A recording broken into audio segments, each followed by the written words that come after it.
बहुत बहुत अच्छी खबर है। चाचा तो पहले ही से चले गए थे, उनको मंत्री बनाया और जिसने उनको सांसद बनाया, राजनीति में स्थापित किया, उनके परिवार के पीठ में खंजर भोंक कर बिहार की राजनीति में खास करके एक गद्दार की भूमिका में वो चिन्हित किए गए। श्री प्रसाद यादव जी से मिलता जुलता है, ये भी भ्रष्टाचार के पोषक रहे हैं। रिकॉर्ड पड़ा हुआ है ना, चुनाव आयोग के यहाँ डाटा उपलब्ध है, आप वोट प्रतिशत निकाल के देख लीजिए।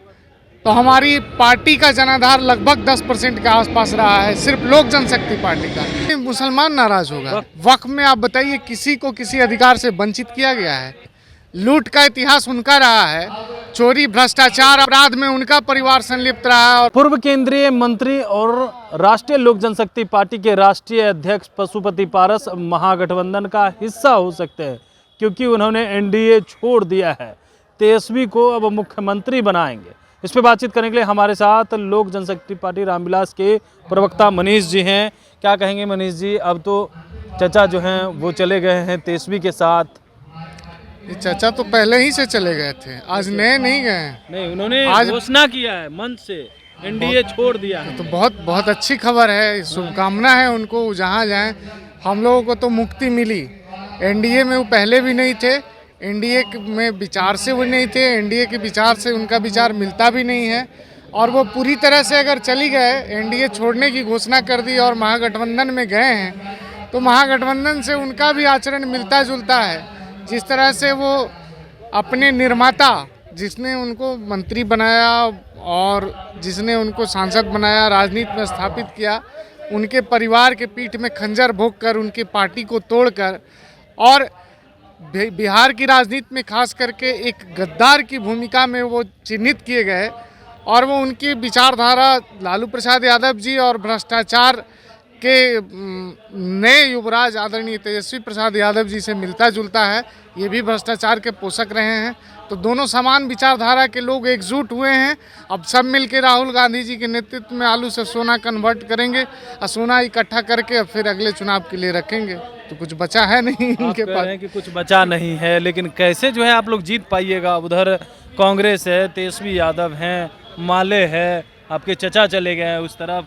लगता है कि कुछ हो पाएगा? नहीं, देखिए, वोट नेता का नहीं होता, वोट जनता का होता है। लोकतंत्र में जनता मालिक है और जनाधार एनडीए के साथ है। आप पिछले चुनाव का रिकॉर्ड देखिए हमारी पार्टी का। इससे पहले 6.45 था हमारा वोट परसेंटेज, उससे पहले 7% था, उससे पहले 11%, उससे पहले 12%।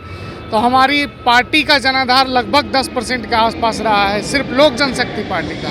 भारतीय जनता पार्टी का भी जनाधार, जनता दल यूनाइटेड का जनाधार, आदरणीय उपेंद्र कुशवाहा जी का जनाधार और आदरणीय मांझी जी का जनाधार, आप हमारी सभी पार्टियों का जनाधार मिला दीजिए एक तरफ, लगभग 75%। नहीं और है कि जनता समझ चुकी है तेजस्वी यादव। अरे तो रिकॉर्ड पड़ा हुआ है ना, चुनाव आयोग के यहाँ डाटा उपलब्ध है, आप वोट प्रतिशत निकाल के देख लीजिए किसके पक्ष में। जनता चोट ऐसी करेगी कि कहीं नजर नहीं आएंगे एनडीए। अब क्या कहेंगे, विपक्ष में है तो कुछ ना कुछ कहने के लिए चाहिए ना। यही सब आलतू फालतू बात, लेकिन तार्किक बात है कि जनता 75% हमारे पक्ष में है। जो पूर्व के वोट प्रतिशत को अगर आप जोड़िएगा, 75% वोट हमारे साथ है और बचे हुए 25% में वो लोग सब हैं। मुसलमान नाराज हैं, पिछड़ा नाराज है, दलित नाराज है। काहे के लिए मुसलमान नाराज होगा? वक्फ कानून जो आ गया है, वक्फ कानून में मुसलमानों की बेहतरी का प्रयास किया गया है। वक्फ कानून जदयू पार्टी से जो है पूर्व विधायक छोड़ रहे हैं, उनकी मर्जी है। उनको कहीं बेहतर जगह दिख रहा होगा तो वो अपना छोड़ रहे हैं, लेकिन आम मुसलमानों में तो कोई नाराजगी नहीं है। नाराजगी नहीं है तो जदयू एमएलसी भी कह रहे हैं हम नाराज, हमारा कौम नाराज है तो हम भी नाराज हैं। नहीं, कौम कैसे नाराज हो जाएगा? उन्होंने तो कहा है। आप बताइए, आप वक्फ को बिना समझे, बिना इसका कोई एक्सप्लेनेशन के अपने तरीके से लोग इसका विश्लेषण कर रहे हैं। वक्फ में आप बताइए, किसी को किसी अधिकार से वंचित किया गया है? इसमें जोड़ा गया है महिलाओं के अधिकार को, पसमानदा के अधिकार को। इसमें प्रावधान किया गया है कि अगर वक्फ से आपको न्याय नहीं मिला तो आप अदालत जा सकते हैं। इसमें कहाँ किसी के अधिकार छीनने की बात है? वक्फ में तो पूरी आज़ादी है।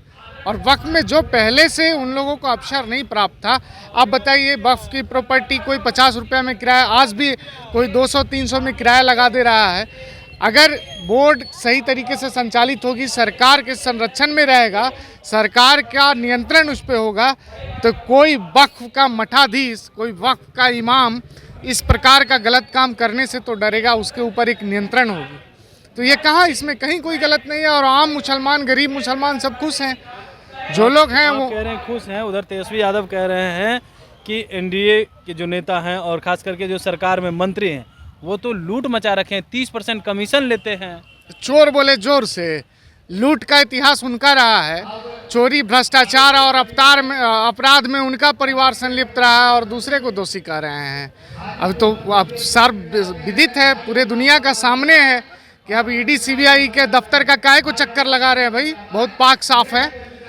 आप दूसरे पे भ्रष्टाचार के आरोप लगा रहे हैं, अपने परिवार के अंदर देखिए कि सब लोग बारी बारी से ईडी सीबीआई का दफ्तर का चक्कर लगा रहे हैं, तब कहेंगे कि विरोधियों ने मुझे प्रताड़ित किया है। अभी जिस समय गिरफ्तार किए गए उस समय कांग्रेस की सरकार थी, तब कांग्रेस से सवाल नहीं कीजिएगा आप। तो भ्रष्टाचार का तो ट्रैक रिकॉर्ड आपका रहा। के पास दिमाग नहीं, इस तरह की बातें कर रहे हैं। ये फिजूल की बात है, किसी पे व्यक्तिगत टिप्पणी नहीं करना चाहिए। आदरणीय विजय सिन्हा जी प्रदेश के उप मुख्यमंत्री हैं और बहुत पढ़े लिखे, बहुत सुलझे व्यक्ति हैं, इन सब व्यक्तिगत टिप्पणी में नहीं पड़ना चाहिए। व्यक्तिगत टिप्पणी में नहीं पड़ना चाहिए। चिराग पासवान पार्टी के प्रवक्ता है, मनीष जी तमाम सवालों का जवाब दे रहे थे। वहीं भ्रष्टाचार को लेकर के तेजस्वी यादव बोल रहे हैं, उस पर भी पूरा फायर हो गए हैं और कह रहे हैं चोर बोले जोर से। कमलेश कुमार, लाइव बिहार, पटना।